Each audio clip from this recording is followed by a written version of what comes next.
In a frozen land of ice and snow, high on the Tibetan plateau, an infant river trickles into existence. It courses silently through the barren valleys of a region so high in altitude that it has come to be referred to as the roof of the world.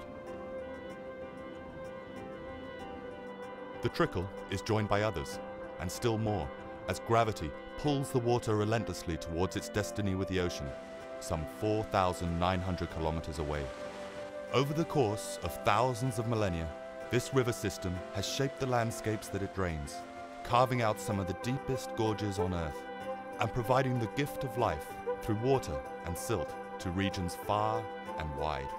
Nature's processes created a bioregion of such intense diversity that in just one river valley, the majority of the Northern Hemisphere's major environment types are accounted for.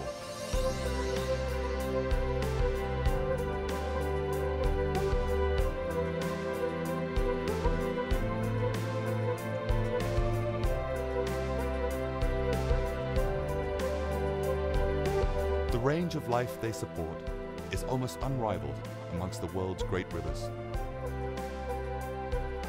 Only the Amazon and the Nile basins can compete in terms of biodiversity. And today, some 50 million people from dozens of ethnic groupings depend on the river's bounty for a significant portion of their survival needs. In an age when the world's greatest mountains have been climbed dozens, if not hundreds of times, the continents traversed, the oceans crossed, it is incredible to think that significant portions of the mighty Mekong River remain unexplored at ground level. Australian author, adventurer and extreme kayaker Mick O'Shea is launching a daring attempt to make the first ever complete man-powered exploration and navigation of the Mekong's mainstream, from source to sea. A predominantly solo 4,900 kilometer journey of discovery inspired by a deep fascination with the peoples and environments of the Mekong Valley and a concern for their future. This is his story.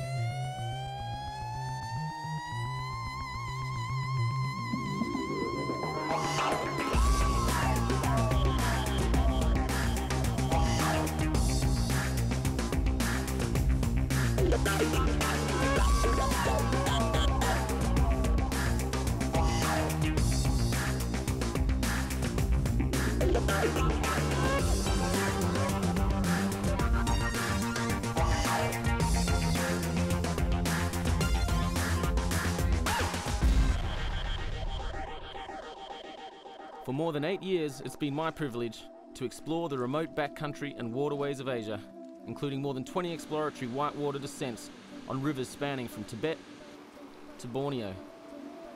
But out of all the rivers I've experienced, it's the Mekong that has captured my imagination more than any other.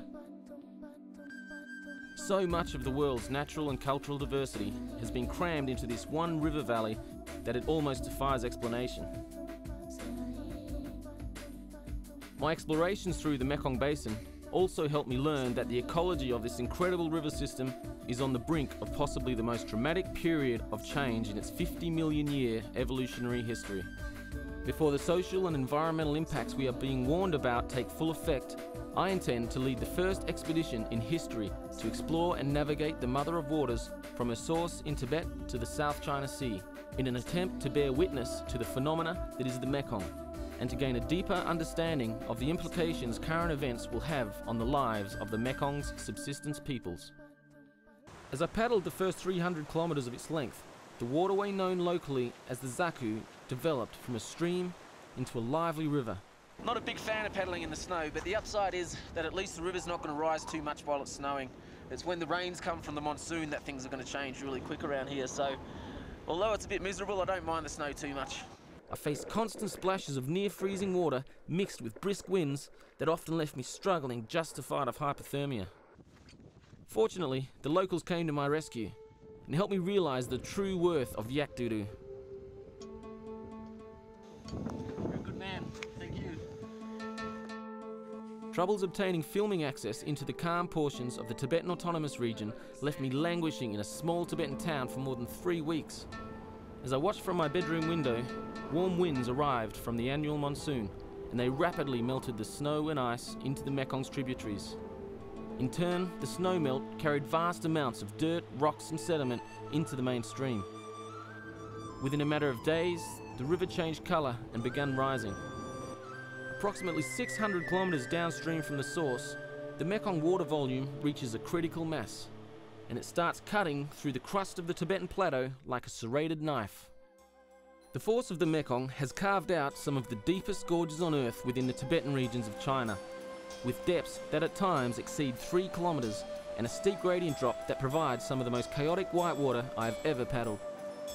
Prior to my descent through the Tibetan regions, several hundred kilometres of the stretch remained previously unnavigated, and long sections of the more sheer-sided valleys remain completely unexplored. So this is one of the worst things about, running canyons and gorges is that, what can happen is that you can get to a point where you can't go forward and it's, almost impossible to go back. So we've spent the last 3 hours here trying to find a way to, walk around this gorge, and it's not really happening. At times, I was forced to make extremely dangerous runs, not because I wanted to, but because the river gave me no choice.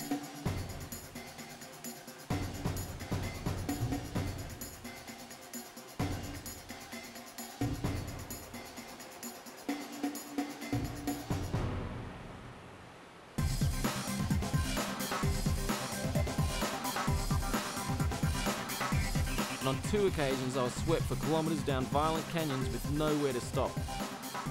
I was lucky, very lucky, to make it out of the Mekong gorges alive. The Mekong, like all powerful forces of nature, has a dark side.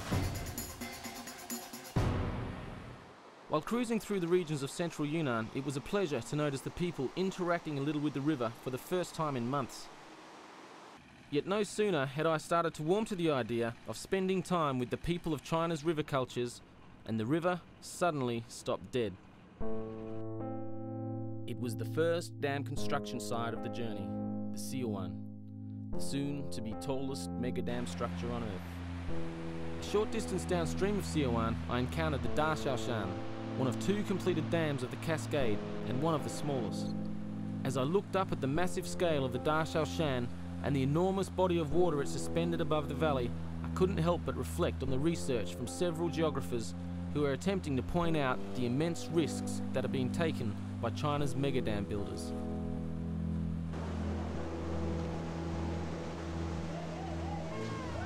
The Asian tsunami of 2004 gave the world a rude awakening into the catastrophic consequences of having vast amounts of water suddenly flush through low-lying population centres. The devastation and suffering unleashed by the tsunami was so widespread and of such immense proportions that it's hard to conceive that man could unintentionally create an even more catastrophic water inundation tragedy.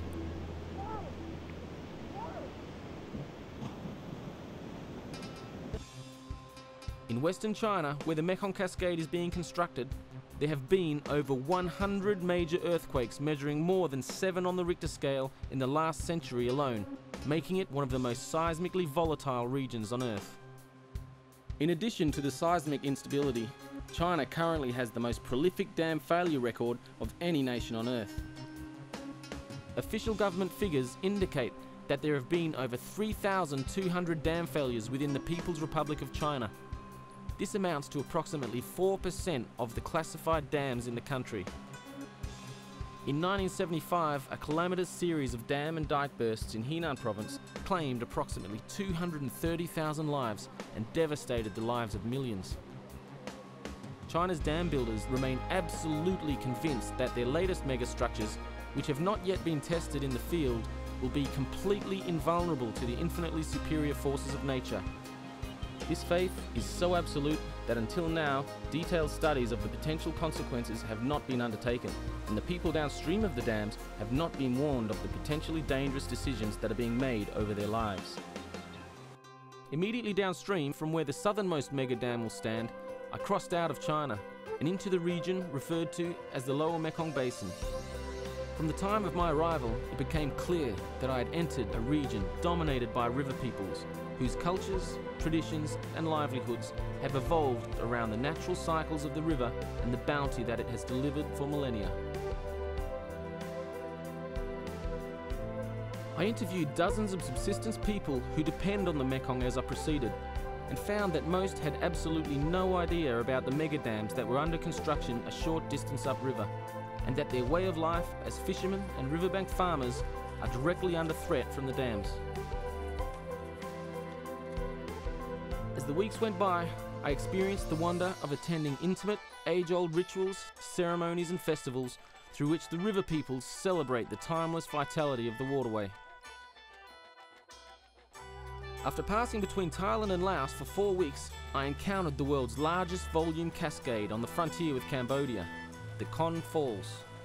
Although only dropping around 8 meters in vertical height, the falls reach an amazing width of some 12 kilometers, and during the rainy season they possess some 8 times more water per second flowing over their rim than the better-known Niagara Falls of North America. Below the Kon Falls, the Mekong crosses into the nation of Cambodia, home to Southeast Asia's largest lake, the Tonle Sap. The Great Lake is one of the most productive communal fisheries on Earth, with over 1 million Cambodian fishermen depending directly upon its bounty for their livelihoods. Cambodia is one of the poorest nations on Earth, yet due primarily to the bounty of the lake, each person is able to consume around 40 kilograms of fish per year, making fish by far the most important source of animal protein. If this nutritional source is seriously compromised due to altered water and silt flows into the lower Mekong regions, millions of Cambodians who currently live on or below the poverty line may face serious, even life-threatening food shortages.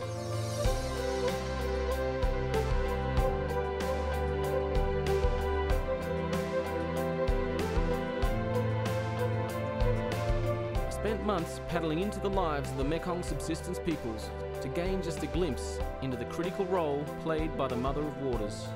I'm left with no doubt that to truly understand the dimensions of this role would take generations.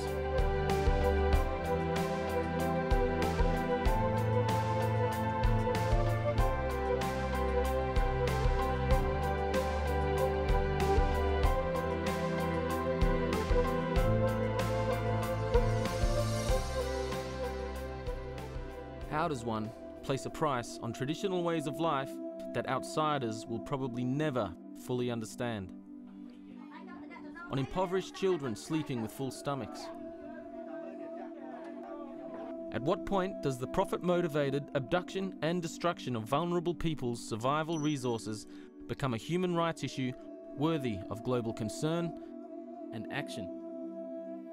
These questions and more haunted me as I paddled the final leg towards the South China Sea. One of the most fundamental of all human rights is the right to basic subsistence resources needed for survival.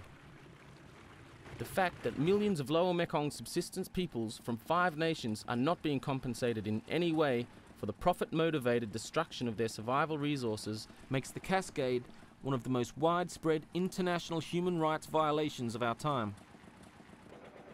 What remains to be seen is whether the international community will attempt to defend their rights by pressing China's dam builders to comply with international standards of mitigation, or whether the Mekong Cascade will simply form an immense international preview of a New World era in which China's perceptions of resource rights and human rights are exported without objection to the vulnerable peoples of the world.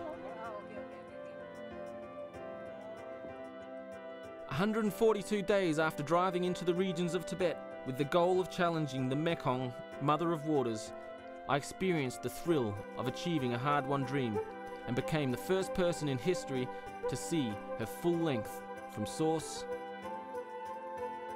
to sea. And the greatest lesson of the journey hit home. As human beings, there's nothing we can't achieve if we possess the will to make it happen.